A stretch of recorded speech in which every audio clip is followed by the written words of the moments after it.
observamos y aprendimos en Curitiba durante nuestra visita. ¿Qué les impactó más a cada uno de ustedes? ¿Qué les impactó más según también sus áreas profesionales, etcétera? Y Belis, del municipio de Hola, del Caguas. municipio autónomo de Caguas. Yo creo que lo hemos compartido entre todos. Una de las cosas que me llamó mucho la atención es la integración. La integración que hay entre el sector educativo, el sector comercial, que el desarrollo económico no lo dejan fuera tampoco de todo esto, la planificación urbana, el medio ambiente. Que la educación se da en todos los niveles y no de la manera tradicional, se da en todos los aspectos de la vida de los ciudadanos de Curitiba, desde niños hasta adultos, están aprendiendo y haciendo ambiente. Aparte de eso, el componente de las canteras me fascinó. Entiendo que en Puerto Rico, Liana, hay canteras en todas las esquinas. Es increíble. Y pues muchas de estas canteras en unos años van a estar totalmente abandonadas. Y creo que un proyecto bien interesante que puede llevar el Departamento de Recursos Naturales y otras agencias, cómo empezar a ver esas canteras como futuros parques y áreas protegidas y recreativas para todos nosotros.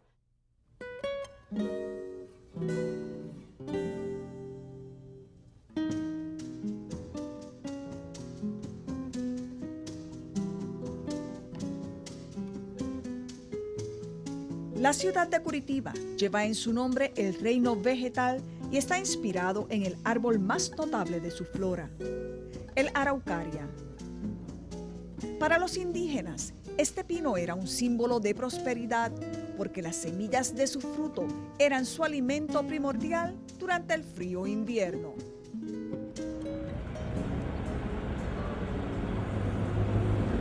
La ciudad de Curitiba posee 28 parques. Estos fueron diseñados para el uso de los curitibanos y no necesariamente para los turistas. Sin embargo, las estadísticas reflejan que en el 1992 unas 600.000 personas visitaron la ciudad de Curitiba. Esta cifra en el 2003 prácticamente se ha triplicado. ¿Qué buscan todas estas personas que visitan la ciudad ecológica del Brasil? Sencillamente su calidad de vida.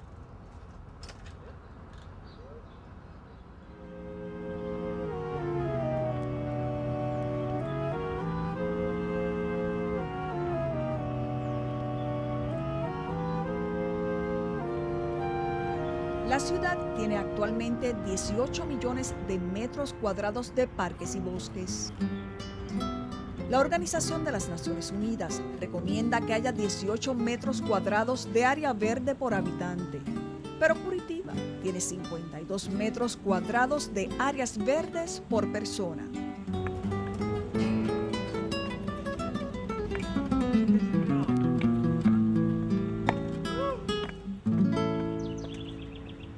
¿Cuál entiendes que ha sido el mayor logro para ustedes? De la concepción de un sistema de áreas verdes muy fuerte que tiene muchos años y también la consolidación de eso a través de toda la conjunción de las leyes de uso y ocupación de suelo y después la cuestión de la basura.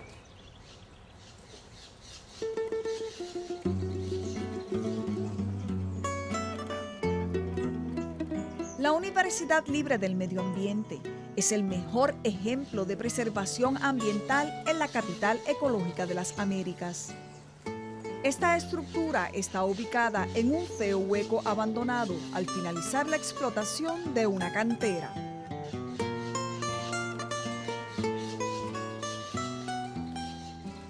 Esto perteneció a una familia que se llamaba Familia Zaninelli y que lo sacaban piedras, muchas piedras de acá.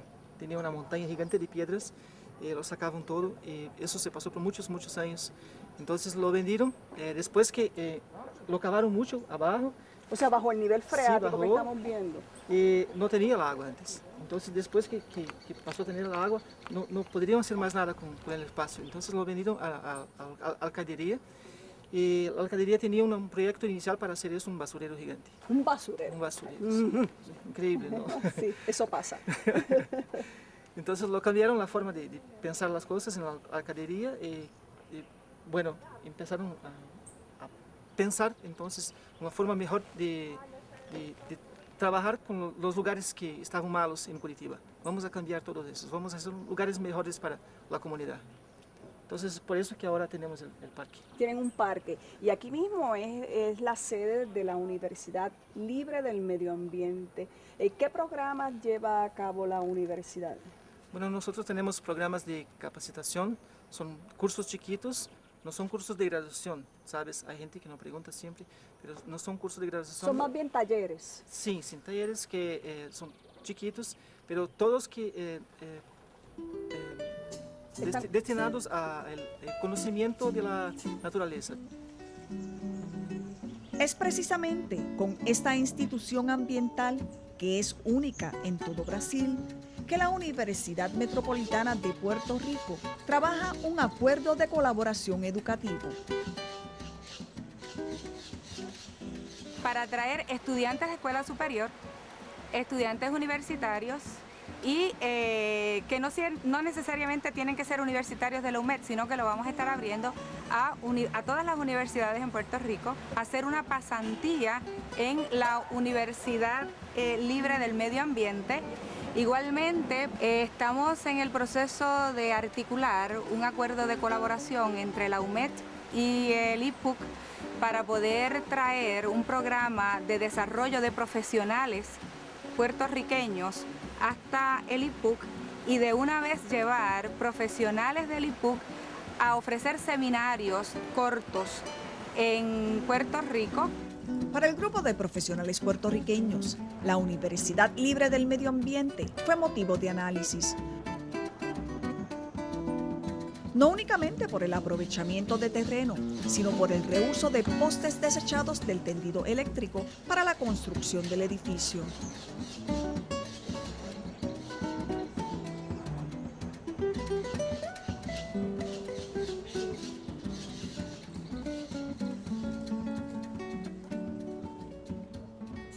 La historia de las canteras en desuso, convertidas en parques pasivos, es una que se repite. Los más importantes parques son canteras donde se excavó bajo el nivel freático. El agua que quedó al descubierto fue utilizada para crear lagos artificiales. Además de su función ecológica, los parques y plazas brindan mucho entretenimiento al ciudadano.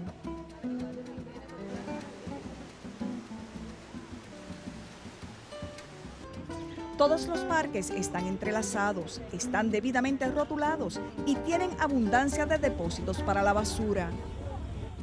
Para recorrerlos, el municipio tiene un transporte especial llamado Bus Jardinera, que permite que los ciudadanos los visiten frecuentemente y aprendan desde niños a disfrutar la naturaleza.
En esta ciudad existe una estrecha asociación entre los ríos y los parques. Desde el 1970, y anticipando el crecimiento de la población y de la ciudad, se crearon parques públicos alrededor de los ríos para reducir la presión de desarrollo en sus márgenes. En algunos sectores, en vez de canalizar para construir viviendas, se compraron los terrenos circundantes y se convirtieron en áreas públicas.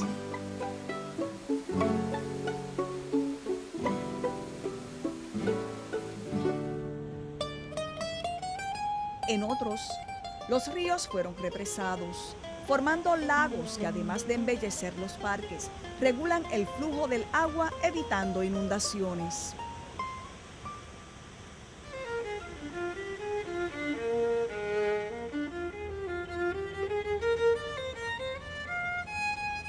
¿Cómo ustedes han podido trabajar con los desarrolladores en términos de que cada quien siempre va a querer intentar cambiar un poquito la ley?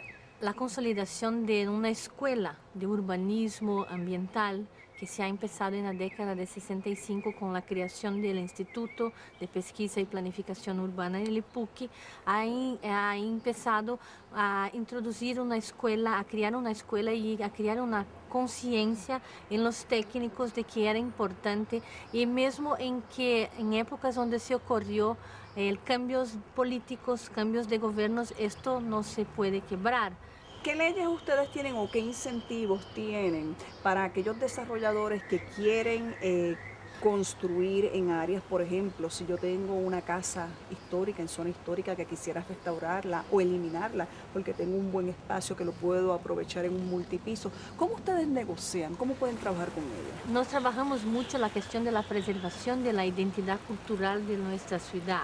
Tenemos una diversidad muy grande de culturas y preservamos los inmuebles históricos a través de una ley que hace permutas de potencial constructivo con los empresarios que quieren, con los desarrolladores. Eso también perpasa por la cuestión de las áreas verdes. Si yo tengo una área de bosque muy importante, yo puedo cambiar el potencial constructivo, yo puedo construir más pisos do que la ley de zoneamiento de uso del suelo me permite, para que yo tenga la preservación del bosque. Y eso ocurre con lo mismo con las casas históricas. Tenemos incentivos fiscales e incentivos en términos de potencial constructivo. Los incentivos fiscales se dan en la forma de reducción de impuestos territoriales urbanos, reducción total o entonces parcial, de acuerdo con las necesidades de la propia área. De esta forma, el desarrollador no pierde, sino que construye en otro lugar y el municipio mantiene sus planes de conservación.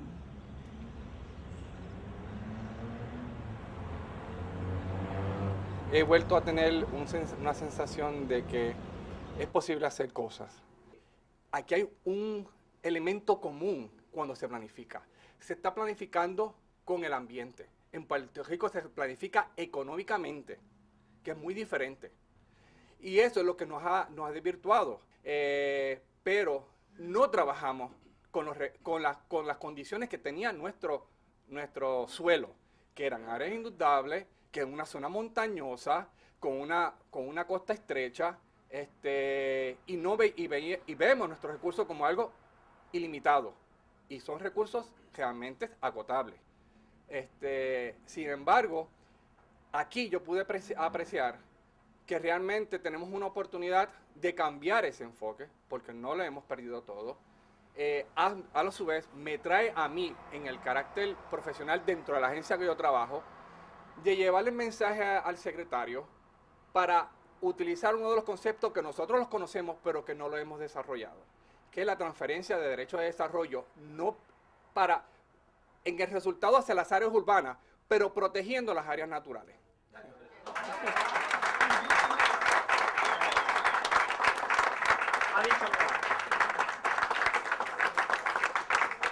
Básicamente, lo más que me ha impactado a mí aquí en Curitiba es el manejo o el dominio que tienen aquí los profesionales de la planificación sobre las herramientas que tienen a su disposición para planificar.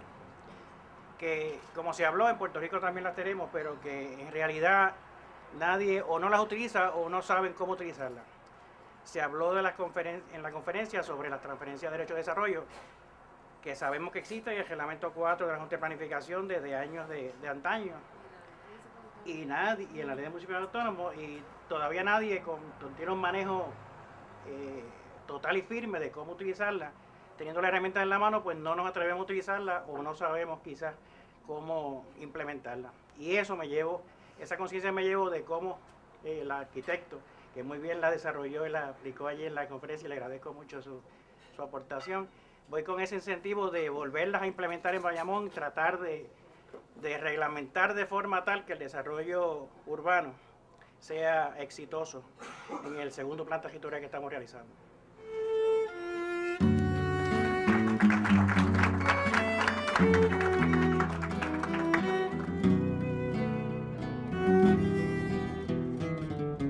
La Municipalidad de Curitiba promueve el uso de los parques con la educación ambiental y los programas sociales.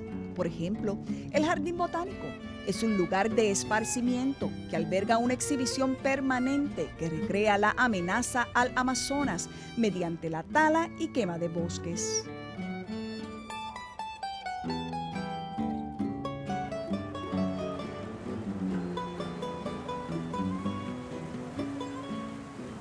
Este importante atractivo turístico es también lugar de empleo para jóvenes, a quienes les asignan labores de siembra. De esta forma, los sacan de la calle y a la vez le dan la oportunidad de ser útiles. Las plantas sembradas por los adolescentes adornan los proyectos municipales o son vendidas a los sectores privados para reforestación. La planificación se instituyó en Puerto Rico en los 40, hubo mucha dificultad. Con el tiempo se ha ido degenerando y la planificación que se hace es bastante limitada. Y quizás podríamos decir, no es planificación, es más burocracia. Y nosotros nunca pudimos manejar. Hicimos muchas cosas muy parecidas a lo de aquí. Pero las hacíamos aisladamente, bajo educación, bajo eso. Yo creo que la idea de coordinar unos esfuerzos entre los diferentes municipios como una agencia de desarrollo integral, aceptando los conceptos que hemos visto aquí. Esto no se hizo de un día para otro, tomó 15, 30 años en hacerse. En Puerto Rico llevamos de planificación de embuste 50 años. Y es de embuste porque realmente está en papel, pero es posible hacer algo bien hecho. Es posible porque si la voluntad existe, la voluntad de planificar, de tomar decisiones, de hacer las cosas sin temer a los votos. Porque a fin de cuentas, si se hace bien, los votos van a venir. Pasión para mí fue lo clave en esta semana. La manera en que presentaron sus propuestas fue con una pasión e intensidad que nos contagió. Pero también nosotros mismos. Hay una pasión en este grupo, pasión por aprender, pasión por ir a Puerto Rico, con mi idea, ir a Puerto Rico a hacer cosas interesantes e importantes.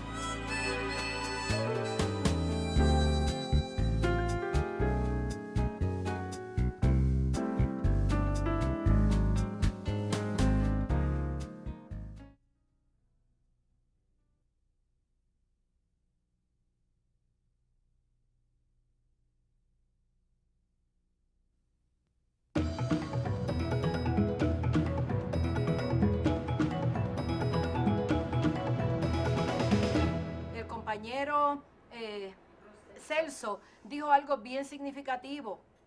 Celso dice, me di cuenta que hay esperanza y que hay cosas que podemos hacer.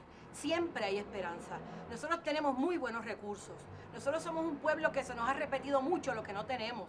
Se nos ha hablado mucho de nuestra pequeñez territorial, pero ya es hora que nosotros entendamos que los recursos están, que nos falta entonces unirnos como pueblo. Puede haber una nueva fuerza, que es lo que nosotros en la universidad decimos, una nueva cultura política que plantee que más allá de unos sistemas, de unas divisiones políticas, vamos a plantear una nueva cultura ¿de qué?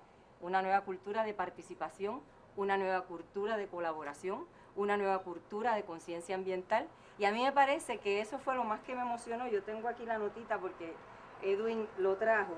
Cuando estábamos hablando de la educación, se plantea que cada proyecto tiene que ser socialmente justo, ecológicamente correcto, económicamente viable y culturalmente equitativo. Pues sencillamente podemos agarrar a Curitiba, mirarla como experiencia y decir, ¿qué preguntas se hicieron en Curitiba?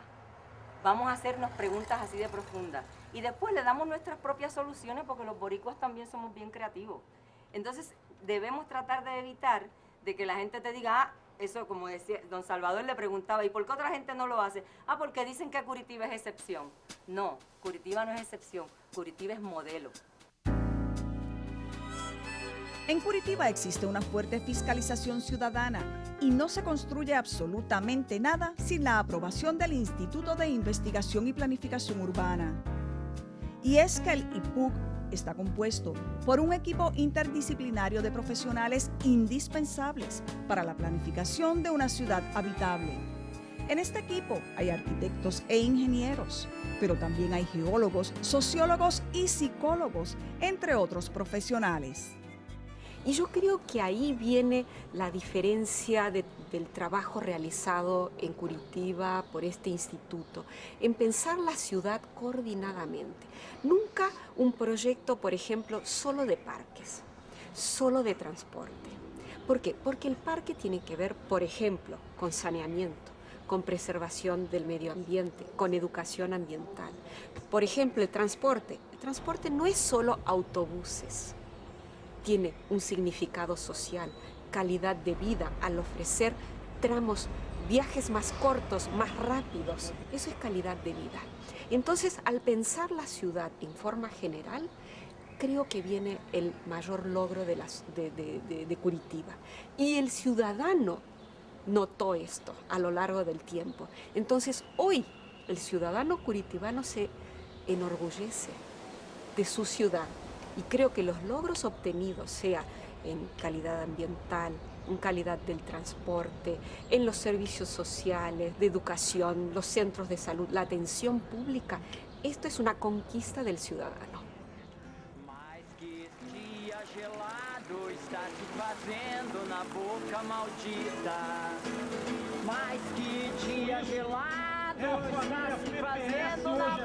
maldita. Sempre tudo igual. Será que isso não faz mal? Mas que dia gelado nesta boca maldita. Mas que dia gelado nesta boca maldita de Curitiba. Realmente hemos visto lo que funciona. ¿Qué es lo que no funciona aquí en Curitiba? Yo pienso así que, claro, la ciudad nunca está terminada. Siempre hay algo por hacer. Y como la ciudad crece y sigue creciendo tanto, es mucho lo que hay por hacer. La transportación sigue siendo un desafío para nosotros. La vivienda social es un gran desafío. Por eso entonces tenemos lo que ustedes ven tanto y comentaron tantas veces, la transferencia de los derechos de construir, o el derecho sobre el suelo creado para que se cree la posibilidad entonces de pagar por un nuevo derecho de construcción, y se podría utilizar el dinero para cualquier motivo. No, lo utilizamos para vivienda social. La seguridad, ¿no? Esto es algo que estamos enfrentando seriamente en los últimos años. Ha aumentado el problema de falta de seguridad. Y pensar, es una ciudad que tiene tantos servicios públicos, que ofrece a su ciudadano educación. ¿Qué falta más? ¿Qué es lo que hay que hacer? Así que hay muchos problemas todavía, muchos problemas. La educación, el respeto que el ciudadano, en fin, parece tener, hay que fomentarlo siempre. Y creo que mi comentario ya podría ser ¿no? Una de las frases que también el alcalde suele decir, en fin, quien va en dirección al sol, hacia el sol, es siempre madrugada. Hay siempre cosas por hacer, la ciudad nunca se termina.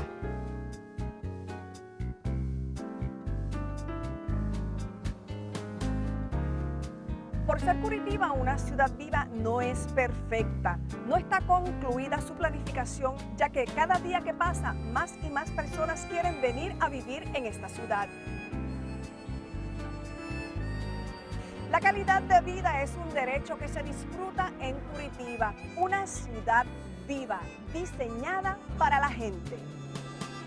Meu coração se reparte, sou de toda parte, sou de cá. Tua cara eu encontro em cada ponto, em cada praça. Tua brisa me abraça, inocência de piar, velha amizade. Curitiba, minha verde cidade. Curitiba, minha verde cidade. Teu sorriso, meu sorriso é sua, nos sons que só tem por aqui. Este tímido teu jeito, no esquerdo lado do peito, mora o senso de respeito, fruto da simplicidade. Curitiba, minha verde cidade. Eu sou muito feliz aqui em Curitiba, a gente tem uma liberdade para trabalhar na rua, a gente é homenageado, talento de Curitiba. Eu sou homenageado no Laila Schneider Teatro, né? Então a gente é bem querida aqui, 33 anos trabalhando em Curitiba. Eu mando um abraço para todos os porto-riquenses. Tá? Um beijo da Borboleta 13 para vocês. Obrigada.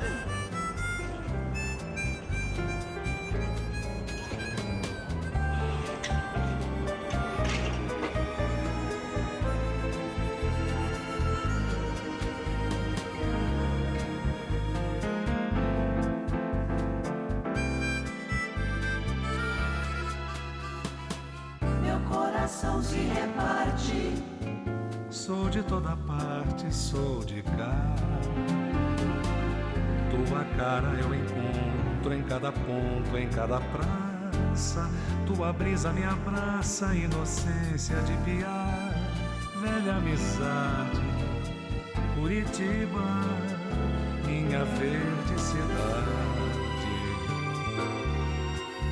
Curitiba, minha verde cidade.